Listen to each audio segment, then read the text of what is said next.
कल यानी 13 फरवरी को इंट्राडे में हम निफ्टी निफ्टी और बैंक निफ्टी में कैसे ट्रेड करेंगे तो आज हम देखते हैं। सबसे पहले आज मार्केट में नीचे गिरावट आई। उसके बाद मार्केट ने टर्न यू टर्न ऊपर गया, फिर हल्का सा नीचे आया। इसके बाद फिर मार्केट अपर साइड में जाने की तैयारी कर रहा है। तो कल के लिए हमारा लेवल क्या होगा? कल के लिए हमें ये लेवल बहुत इंपॉर्टेंट है। कल के लिए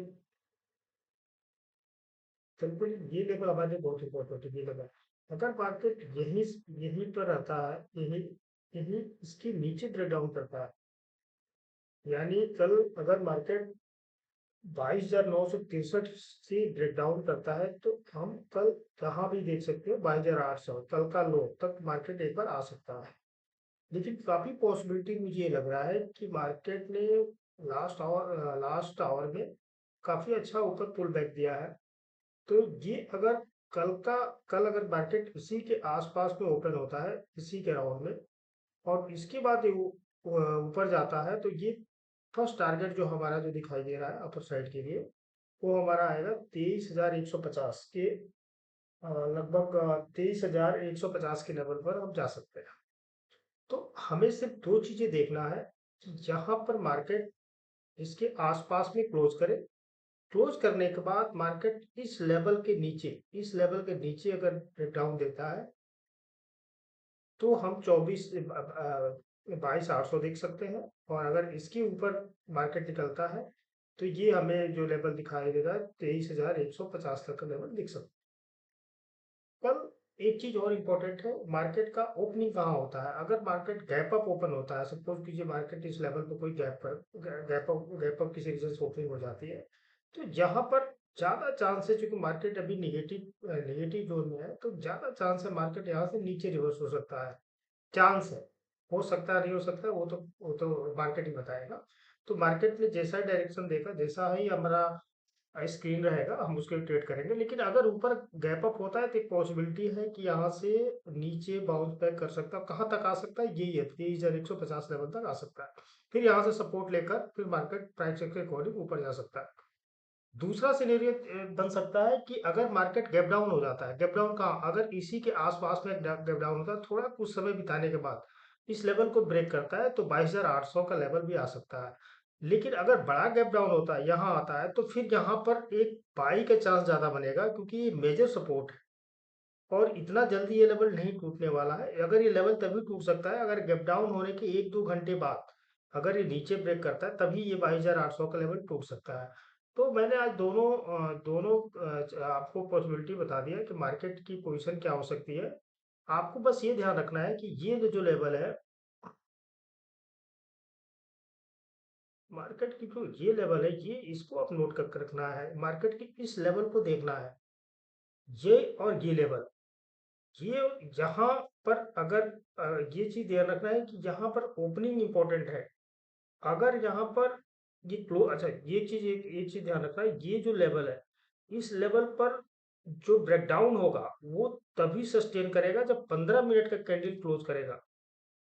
अगर 5 मिनट, 4 मिनट, 3 मिनट कैंडल की इसकी कोई इंपॉर्टेंस नहीं है, 15 मिनट का कैंडल कम से कम इसके नीचे क्लोज करना चाहिए, तभी ये लेवल ये आ सकता है। इसी इसी तरह ये लेवल यहाँ पर थोड़ा देर रुके मार्केट और तब ऊपर जाए, तभी ये लेवल आपको 22,000, 23,150 का लेवल मिल सकता है। जब भी ब्रेकआउट और ब्रेकडाउन हो तो बिना कंसोलिडेशन का आप ट्रेड मत लेना। ट्रेड तभी आप लेना जब मार्केट रुके, आधे घंटे रुके और नीचे आए या ऊपर जाए। अगर ऐसा मार्केट नहीं करता है तो आपको पुल बैक पर आपको एंट्री लेना है। पुल बैक इंपॉर्टेंट है। पुल बैक बिना कंसोलिडेशन के आप पुल बैक पर ही एंट्री लेंगे, अदरवाइज ज्यादा पॉसिबिलिटी रहती है ट्रेड को लॉस होने की। ट्रेड आपके फिर अगेंस्ट में जा सकता है। दूसरा इंपॉर्टेंट चीज ये है कि आप जब भी ट्रेड लो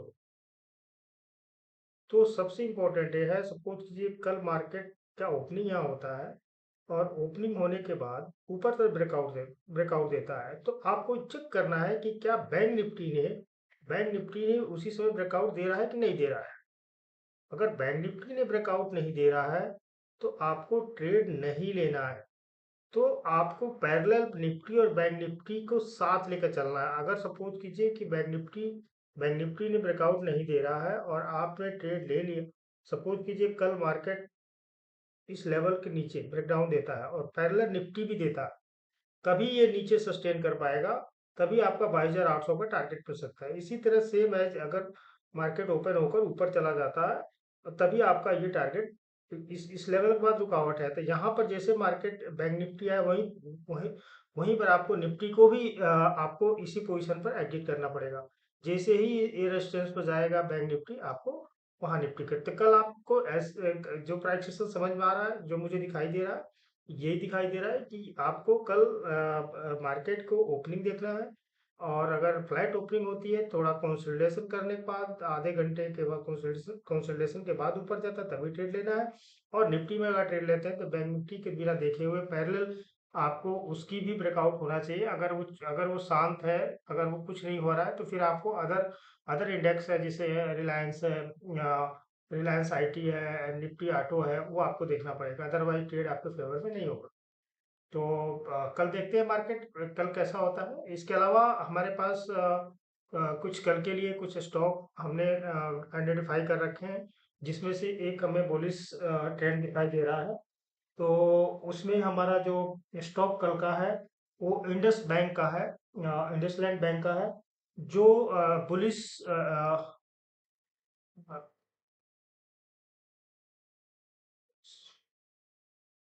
बैंक एक हमारा है जो कल बुलिश पैटर्न बना रहा है। दूसरा हमारा है एक नेस्ले इंडिया। नेस्ले इंडिया भी बुलिश पैटर्न बन रहा है, तो आप लोग उसको आप देखें। आप लोग उसको ट्रेड ना लें, आप उसको समझें, देखें। अगर आपको ट्रेड लेना है तो अपने फाइनेंशियल एडवाइजर से आप जरूर कंसल्ट करें। ये मेरा पर्सनल जो मेरा ट्रिपल टी फार्मूला है, उसके अकॉर्डिंग हमें ये निकला है। तो जब भी मैं एनालिसिस करूंगा तो दो स्टॉक आपको बता दिया करूंगा, जिसमें से आपको आप नेस्ले हो गया और एक में इंडस्ट्रियल बैंक और एक नेस्ले, नेस्ले इंडिया, ये हमारा दो दो स्टॉक है जो कल के लिए बुलिश है। मैं उस पर बुलिश हूँ, जो हमारा फार्मूला बता रहा है। ठीक है ना, तो ये हमारा, ये आपके लिए, आप उसको कल देखना है, आपको समझना है कि वो इस तरह के किस तरह से वो काम कर रहा है।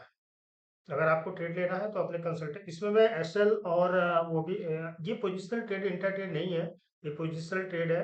तो इसलिए मैं इसमें आपको एसएल और टारगेट बताता हूँ। इंडस बैंक का जो एसएल होगा, इसका जो एसएल होगा वो होगा 1012, और टारगेट होगा 1100, टारगेट होगा 1100। और इसी तरह नेस्ले का अब हम यहाँ लिखते हैं, नेस्ले इंडिया, इसका हमने, हमारा जो टारगेट होगा, हमारा जो एसएल होगा, हम सबसे पहले एसएल देखते हैं। एसएल होगा 1830, और हमारा टारगेट होगा, वो होगा 1978। टारगेट होगा 1978, 1978, 1978, और एसएल होगा 1830। तो ये हमारा दो स्टॉक है जो कल के लिए है। आप उसको देखिए, समझिए कि आपको हमारा इस जो फार्मूला है उस फार्मूला में ये कैसा काम कर रहा है। तो धन्यवाद।